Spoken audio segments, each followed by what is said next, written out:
day. Chapter 26. Gone. I can tell the minute I wake up, something's different. It feels so still outside, even though we're inside like the world is wrapped up tight. At the same time, I can feel something happening. I slip from the covers and tiptoe over to the big window. I push the thick curtain aside and gasp. The world is completely white. The buildings are white. The sidewalks and streets are white. You can't tell where one begins and the other ends. The benches beside the bus shelters are just lumps of white. The air and sky are white with snow coming straight down. It's something, isn't it? Daddy stands beside me, practically pressing his nose against the glass. His eyes are big with wonder. Have you ever seen snow before we moved here, Daddy? He shakes his head and touches one finger to the glass like maybe he can catch a flake on his fingertip. Just wish it didn't have to be so dang cold for it to snow. I know just what he means.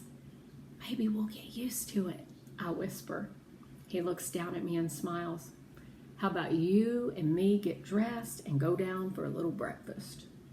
I shiver with the thought of having Daddy all to myself. Okay, I whisper. On the elevator ride down, I tell Daddy all about the girls in Troop 423 and how some of them had been worse off than us before they came here. Carmen and her mom used to ride the subway all night and stayed in the library during the day. Alexa, her mom, dad, and baby sister lived in their car, Daddy, I say, for 3 whole months before they could get into Hope House. I shake my head, thinking about having to go live in a car with Dylan. We sure are lucky, aren't we, Daddy? Daddy, we didn't have to go live in a car? Daddy gives me a quick hug. Sure are, baby. When me and Daddy get to the breakfast room, we see Mrs. Artista. She and her teenage son live on the 2nd floor. She's busy setting out the breakfast things. Everybody at Hope House has little and big chores to do. Our family will be setting up breakfast next Monday and Tuesday. Winter's here, Artista says. She points to the TV up on the wall. And lucky you, no school day. I look up at Daddy and grin. I never thought about school being closed because of the snow. Maybe it's not so bad after all. Looks like we'll have a white Thanksgiving too, Miss Arista says, setting out the fruit bowl. I frown. Thanksgiving isn't for a while. It'll be gone by then, won't it? Mrs. Arista rubs the steam from the window and shakes her head. Maybe not, chica. It's supposed to be cold for a long time. Daddy gets his coffee and donut. I get juice and cereal. We sit down in the corner. I feel sick to my stomach. I push the cereal bowl away. All the happiness of no school today drains away. What's wrong? Daddy asks. I'm worried about the people in the park, I say. He frowns. What people in the park? People without a home. Daddy shrugs. I imagine they've gone to the emergency shelter. I shake my head, feeling even sicker. They can't. They have pets. They're not allowed in unless they give up their dogs or cats. Daddy studies me. How do you know about these people?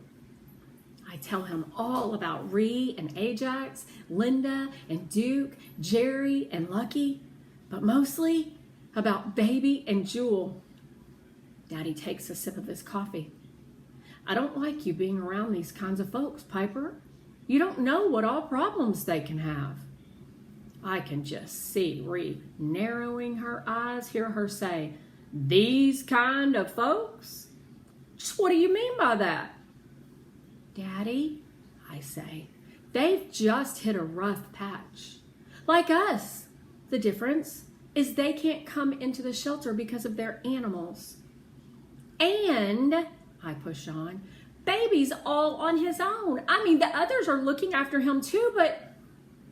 My voice trails off into a watery sniff. A tear plops onto the table. I quickly wipe it away with my shirt sleeve. Daddy nods. That is a problem. especially in this storm. Daddy, I say, putting on my best pleading voice, can we please go check on baby? He's just a dog and he's all alone.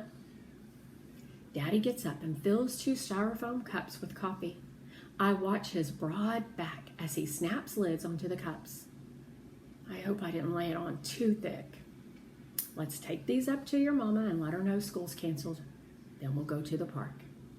On the elevator ride back up to our room, I rerun the movie I played in my head last night when I couldn't get asleep. I imagine Daddy or Mama meeting baby and falling in love with him just like I have. I imagine them saying, "Oh, Piper, he's so sweet. You're right. He needs to come live with us, at least until Jewel gets out of the hospital." Or maybe she wouldn't come back to the park. Not that she'd die or anything really bad, but somehow maybe baby will become my dog forever. Daddy takes my hand in his as we cross to the park. The snow comes almost to the top of my boots. I can feel how cold his hand is, even through my gloves.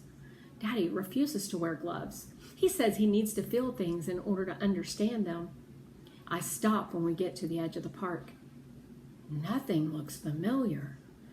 The benches, the swings, they're all white. The big grassy areas where Gabby and I picked up leaves are white.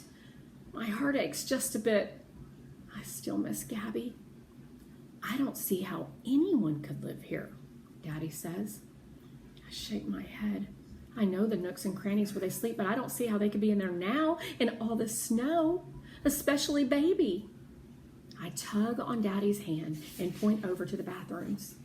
That's where baby lives, I say. As we walk through the snow, my heart pounds. What if baby froze to death? What if he got buried in the snow? After all, he's such a little dog. How could I have not checked on him yesterday? He must think I've forgotten all about him. I run the last few feet, calling out his name, "Baby! Baby!"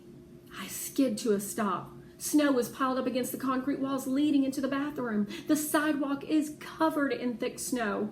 No paw prints. No footprints. No baby. I feel sick all the way through. Baby is gone. And so is the duffel bag.